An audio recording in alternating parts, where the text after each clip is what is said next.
Hello. To celebrate National Poetry Month, I want to share with you something from one of my favorite authors.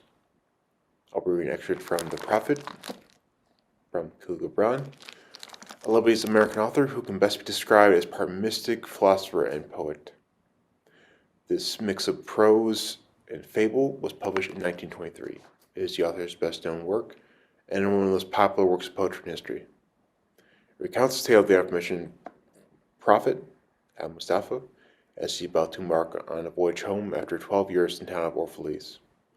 On the way home, he is stopped by the townsfolk who engage him in conversation on the breadth of the human condition and the meaning of life.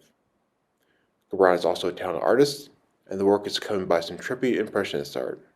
The whole thing is about 70 pages, depending on the version you pick. But today I'll be reading from the section on talking. And then a scholar said, "Speak of talking." And he answered, saying, "You talk when you cease to be at peace with your thoughts, and when you can no longer dwell in the solitude of your heart, you live in your lips, and sound is a diversion and a pastime. And in much your talking, thinking is half murdered, for thought is a bird of space, that in a cage of words may indeed unfold its wings, but cannot fly. There are those among you who seek to talk to through fear of being alone. The silence of aloneness reveals to their eyes their naked selves, and they would escape. And there are those who talk, and without knowledge or forethought reveal a truth which they themselves do not understand. And there are those who have the truth within them, they tell it not in words. In the bosom such as these, the spirit dwells in the rhythmic silence. When you meet your friend on the roadside, or in the marketplace, let the spirit in you move your lips and direct your tongue. Let the voice within your voice speak to the ear of his ear, for his soul will keep the truth of your heart as the taste of the wine is remembered, when the color is forgotten and the vessel is no more."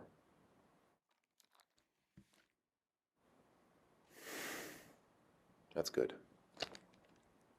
Now, I chose to talk about this section on talking because we haven't really been doing it a lot lately. I've had friends who refuse to talk to each other now because of politics, the lockdowns, generally everything that's been happening this past year. And then they weren't really addressing each other. They were just surrounding each other's viewpoints. I'm still friends with both groups, but even the ones I disagree with, but we as a group of friends are finished. The world isn't square. It's complicated, far too complicated for any one person, with their own problems, biases, and viewpoints that are limited and tend to calcify over time. Thoughts can't just rattle around in your head. They have to be shared to be developed. Many times we'll come to a completely different view on something from just casually chatting with a stranger. That's happening a lot less now. That is lost not least because of it makes it hard to relate to people, but because there's a pure inherent joy to free conversation with someone, when you're both unfiltered and sincere, when neither of you really knows what the other one's going to say.